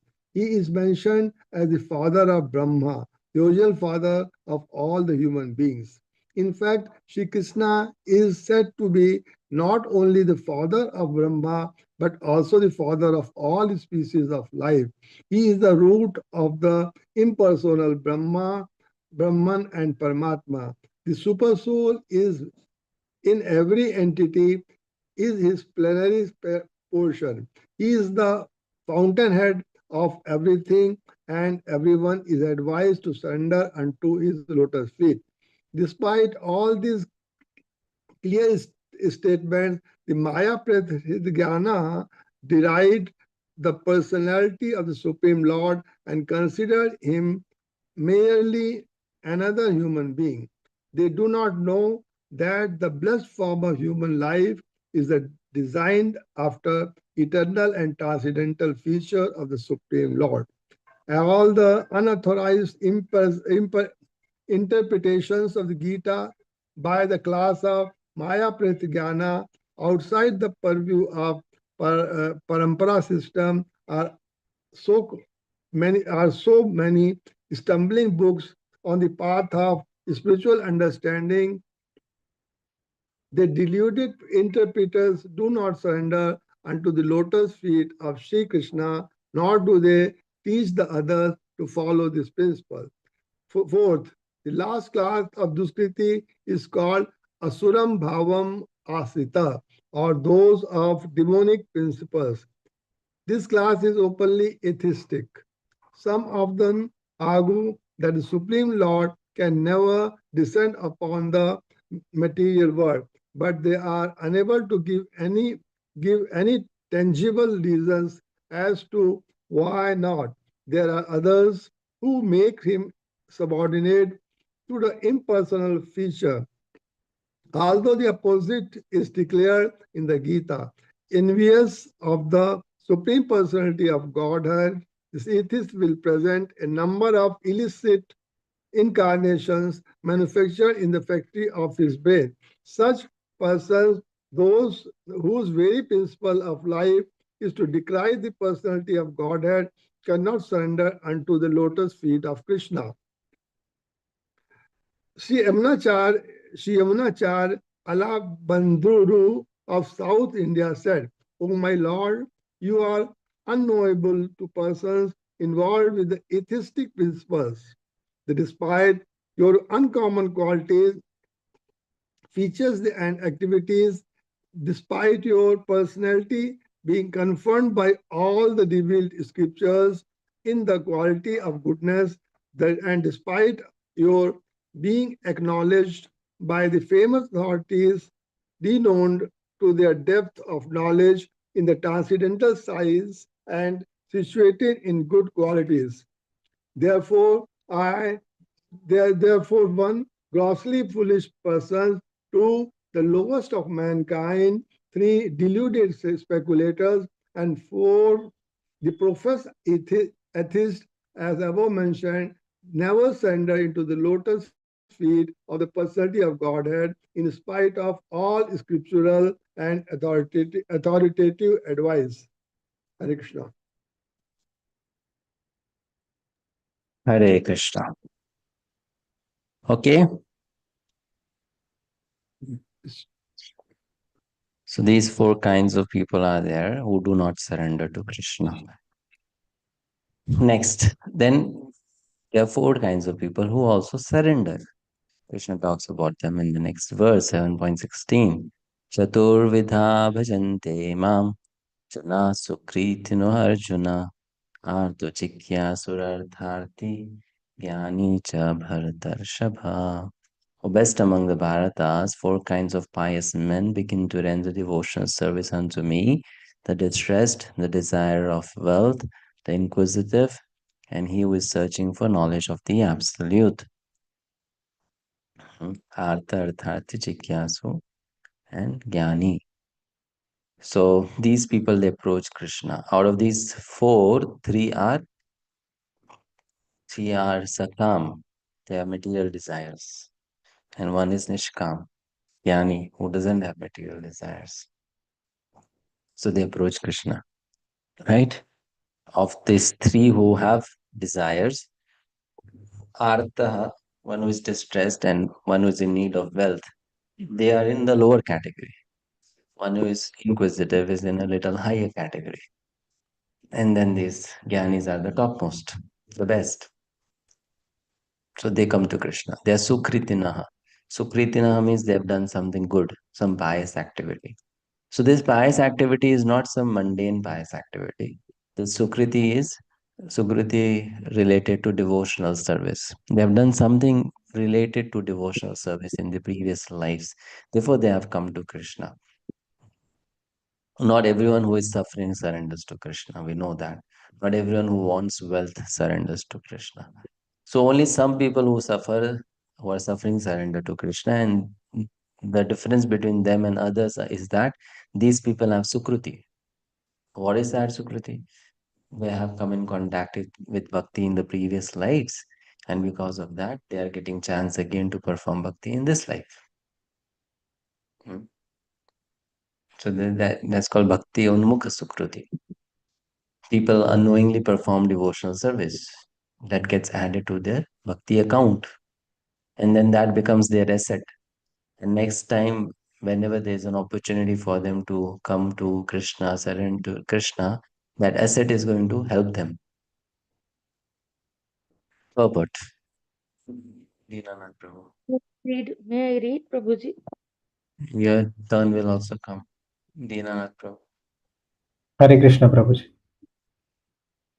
Unlike the miscreants, these are adherents of the regulative principles of the scriptures, and they are called Sukritanaha, or those who obey the rules and regulations of scriptures, the moral and social laws, and are more or less devoted to the Supreme Lord. Out of these, there are four classes of men: those who are sometimes distressed, those who are in need of money, those who are sometimes inquisitive, and those who are sometimes searching after knowledge of the absolute truth. These persons come to the Supreme Lord for devotional service under different conditions. These are not pure devotees because they have some aspiration to fulfill in exchange for devotional service. Pure devotional service is without aspiration and without desire for material profit. The Bhakti Rasamrita Sindhu 1.1.11 defines pure devotion thus: Anyabhilashita Shunyam Gnana Karmadi Anavritam Anukulenya Krishnanu Shilanam Bhaktir Uttama. One should render transcendental loving service to the Supreme Lord Krishna favorably and without desire for material profit or gain through fruitive activities or philosophical speculation. That is called pure devotional service. When these four kinds of persons come to the Supreme Lord for devotional service and are completely purified by the association of a pure devotee, they also become pure devotees. As far as the miscreants are concerned, for them devotional service is very difficult because their lives are selfish, irregular, and without spiritual goals. But even some of them, by chance, when they come in contact with a pure devotee, also become pure devotees. Those who are busy, always busy with fruitive activities, come to the Lord in material distress and at that time associate with pure devotees and become, in their distress, devotees of the Lord. Those who are simply frustrated also come sometimes to associate with the pure devotees and become inquisitive to know about God. Similarly, when the dry philosophers are frustrated in every field of knowledge, they sometimes want to learn of God. And they come to the Supreme Lord to render devotional service and thus transcend knowledge of the impersonal Brahman and the localized Paramatma and come to the personal conception of Godhead by the grace of the Supreme Lord or his pure devotee.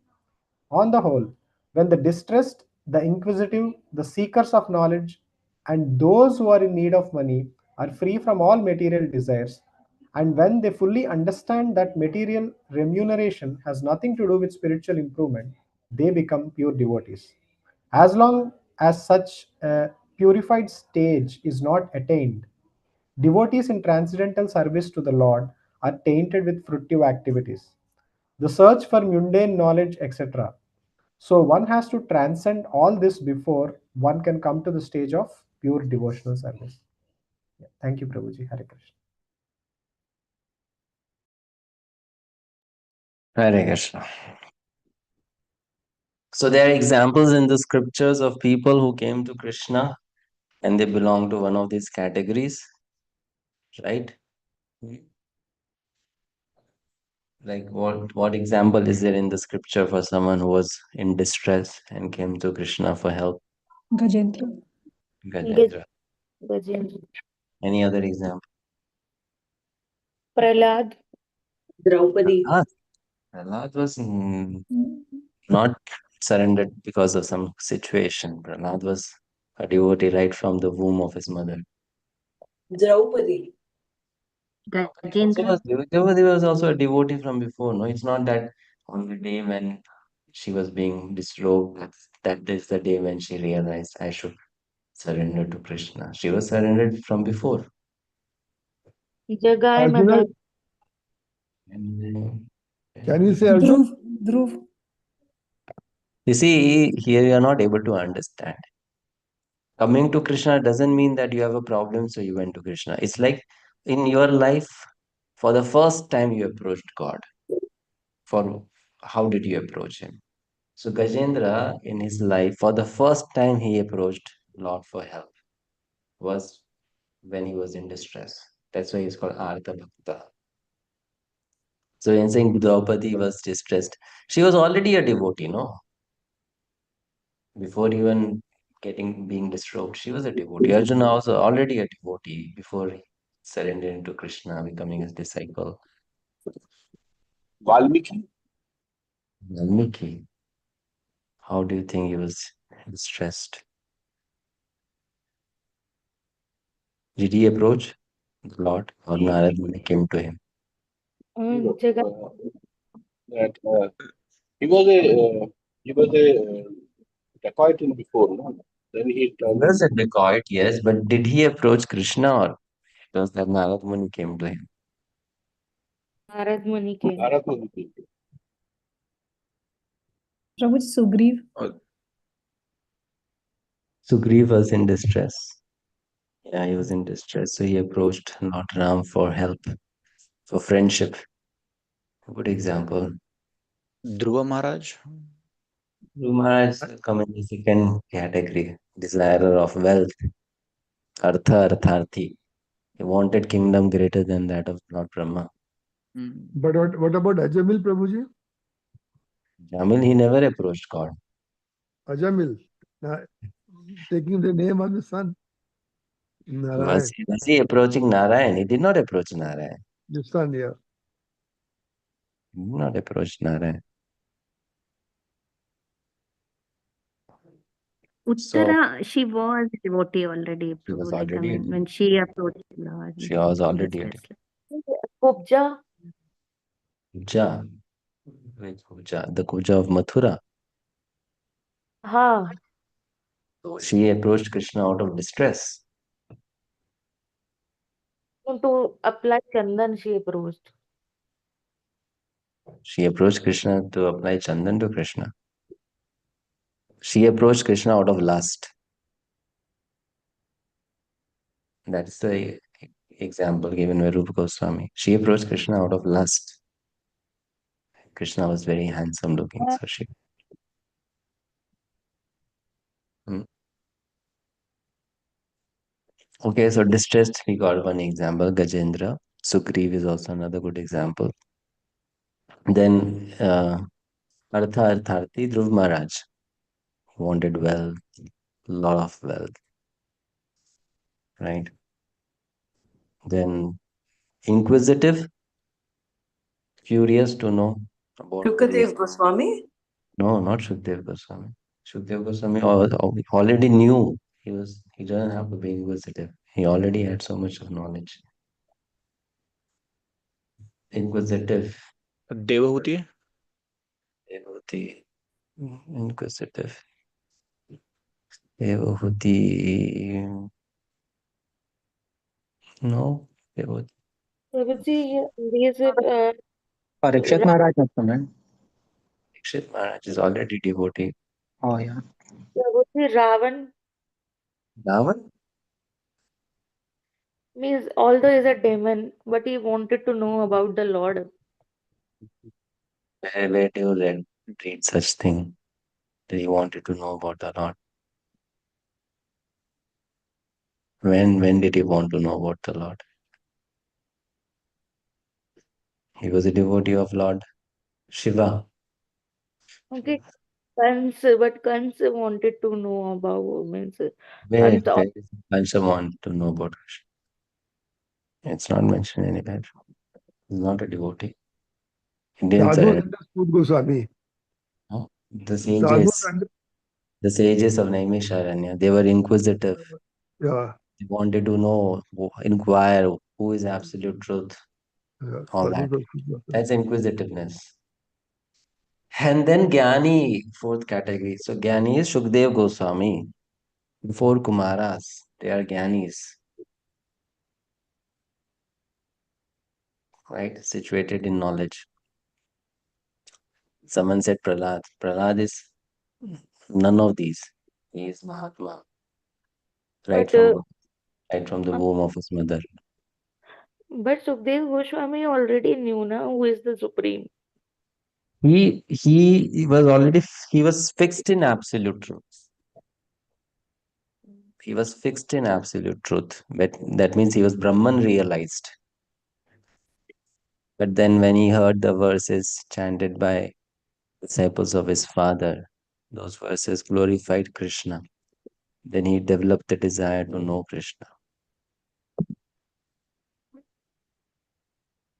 as a person. That comes in Srimad Bhagavatam. Okay, so these four kinds are there. Now, personal exercise. Which category you belonged to when you came to Krishna consciousness? Some of you might be thinking that none of this category. Huh? Inquisitive. It is possible that one may also have mixture of one, two or more. Mixture. Mixture, yes. Yeah, mixture. Mixture, Prabhuji. Stress. Which mixture? The first three. Distress, First three. And Okay. inquisitive One and an inquisitive and distress. distress, Inquisitive desire, and distressed. Okay, fine then. So we all belong to one of these or mixture of these. And that's how we come to Krishna. So then what should be done then? If I was distressed and I came to Krishna, should I remain distressed and that's what should inspire me to stay in Krishna consciousness? No, I should take a promotion. I no. should go to the level of which one? Seekers for knowledge of absolute truth. Inquisitive. Inquisitiveness. No, we should Seekers of knowledge. we should go to the last one, which is Jnani. Jnani. Knowing That's about what Krishna. Krishna desires. Situated in knowledge. Prabhu, someone who is inquisitive. Sorry. Someone who is inquisitive may not turn into a jnani because inquisitiveness can apply to so many areas. I mean, I'm just inquisitive. I just want to know, but I don't want to practice. I don't want to apply. I don't want to follow. People have curiosity, no? They want to know, but they don't want to apply. Then the sages of Naimisharanya, they're in the last one, right, Prabhu? I mean, who is searching for knowledge or the inquisitive? No, the seekers of knowledge here refers to jnani. Seekers of knowledge refers to jnani. This knowledge doesn't mean just some information. Seekers of knowledge means who want to be situated in Brahman. Right? They are jnana, interested in jnana. Interested in jnana means they want to be situated in Brahman. One question. Prabhuji, then they are also desiring something. So in the beginning, you said that they are Because they're nishkam. not desiring anything material. That's why they're nishkam. Others, they want material things. They are sakam. So nishkam means no material desire. But they are mokshakami.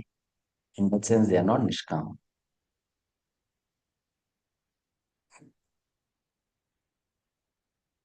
Okay. Prabhu, Krishna is known for liberation. So, Krishna is known for liberation. I mean, Krishna can give us liberation. Yes. No other god or no other demigod can give. So, I just wanted to know if we have desires, should we approach Krishna only material desires, or like people will do Krishna also and approaching demigods also. So, what is the right thing to Depends do? on your shraddha, your faith. Ideally, if you are Ananya Bhakta of Krishna, you'll approach Krishna only.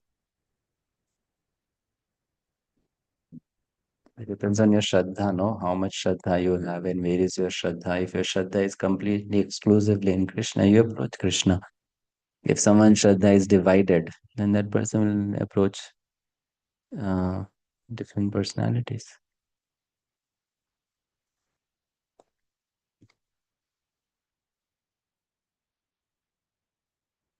Okay. Prabhu, one last question. Whose last question? Your last question or everyone's last question? My last question. Okay. Prabhuji, I mean, this lecture which we are attending, there is a lot of interaction. And whatever queries, questions we have, we can come to you and we get clarity on that. But in the absence of this, how do we understand? Because this reading this Bhagavad-Gita or any other scripture is so difficult. And again, taking the right meaning from the scriptures is again very difficult.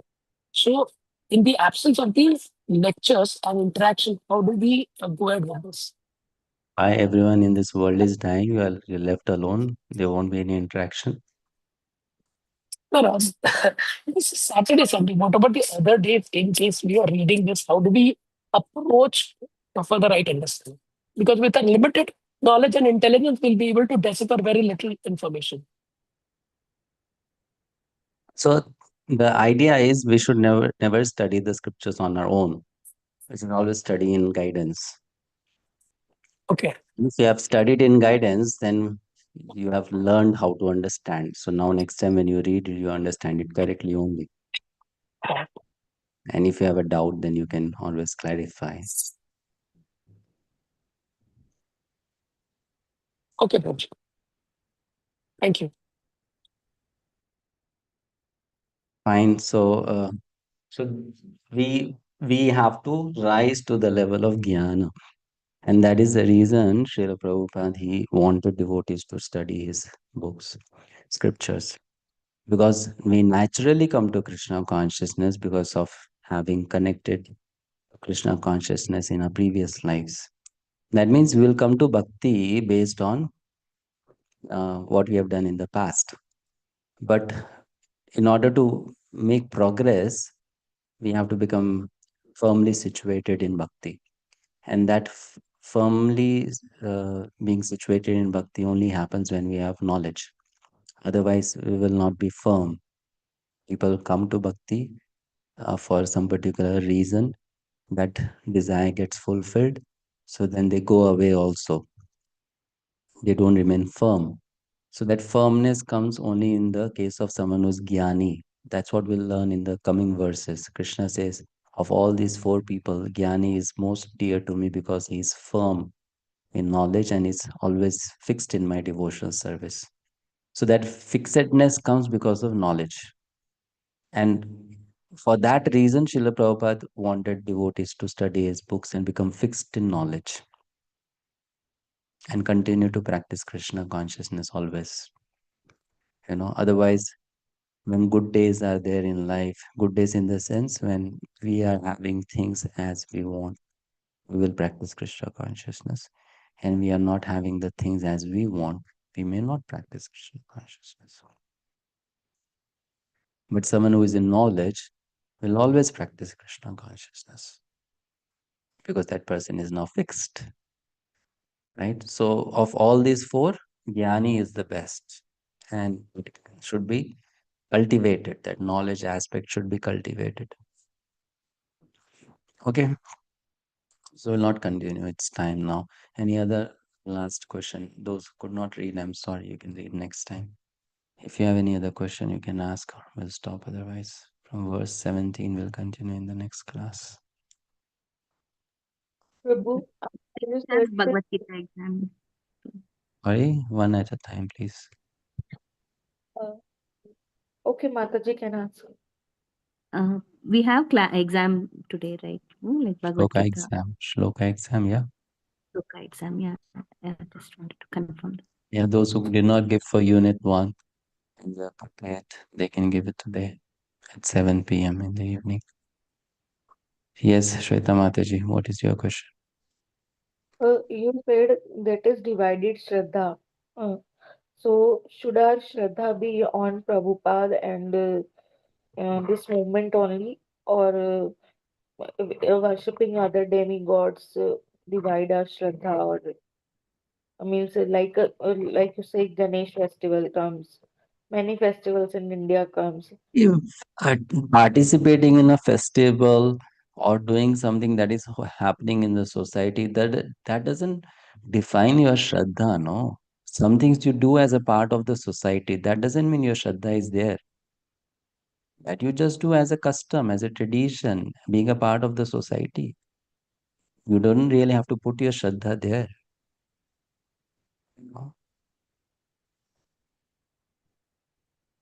That's not one. Shraddha means something which is deep in your heart, where your faith is. What you do externally in the society, that may be something which is just a need of the society and you have to do it. So if Ganesh Utsav is happening and someone invites you, you may go to that Utsav, not a problem. That doesn't mean now you are not a devotee of Krishna. That's why you're going for that Utsava. No, like we bring it our home. You can So also bring at your home if, let's say, your other family members, they are not completely devoted to Krishna and they want to have this festival. So you can also do it. There's a problem. I like to do all the things. I like So you to. do, no problem then. You do. Okay, okay, Prabhuji. You like to do it, you do, because whatever you like to do, that is your Shraddha. You can't say that my Shraddha is completely in Krishna, but also I like to do things which is something else. No, if you like to do that, means your Shraddha is there. Otherwise, what is the point in liking it? Is there any obligation? There's no obligation, isn't it? When you are born, did Ganesha come to you and tell you you should celebrate Ganesh Utsav every year? There's no obligation like that. Correct? So it's just that you like to do it. So you like to do it because you have some Shraddha there. That's why you like to do it. So if that Shraddha is there, then there's no question of should it be there or should not be there. Because if your Shraddha is in Ganesha, it will be there. When your Shraddha will move to Krishna, it will move to Krishna. You don't even have to then ask this question that should I do Ganesh Utsav or not. You'll naturally Either stop doing it or you'll do it just as a matter of custom.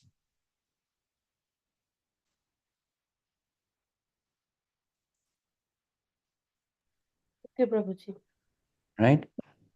Prabhuji, just in this context, I mean, once we had a similar discussion with our Guru Maharaj about it, like people come from different, especially from Indian backgrounds. They have certain what we call the Kula Daivats, right? They do their festivals, and then how should we approach that? And Maharaj said that we can still do that, but keep in mind that you are doing it for increasing the bhakti in Krishna.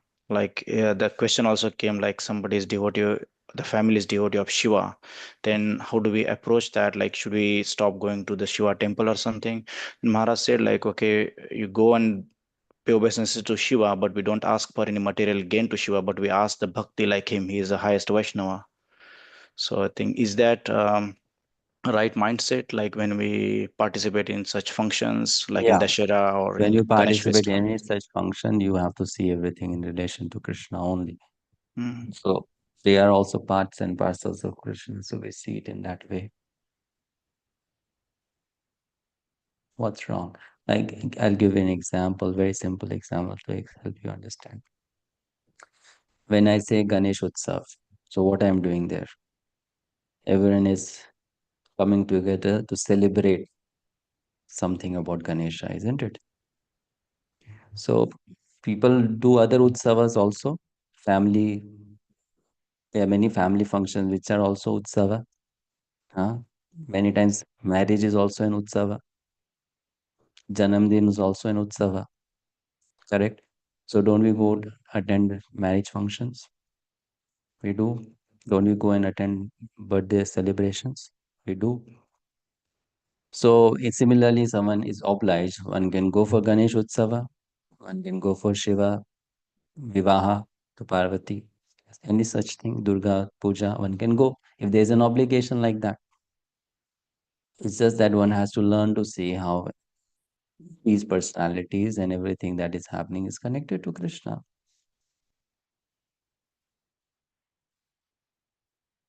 No problem with that. So if your Shraddha is fixed, there won't be any problem. The point is having the Shraddha fixed.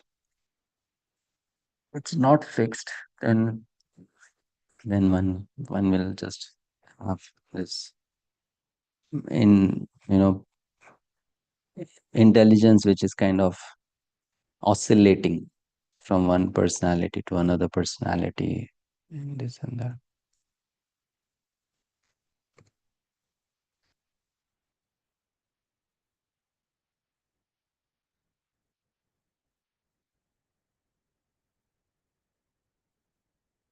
But if we are a part of society, we have to be with the society and we have to participate in things in which the society is doing.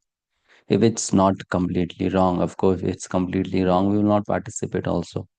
But if it is done the way it should be done, then you may participate in it in a detached manner. Of course, will not go to a gathering where there's drinking of alcohol, there's eating of meat, all that will not go. But if it is a sattvic program and you may participate it, being a part of the society, that's all, nothing else. Mhm.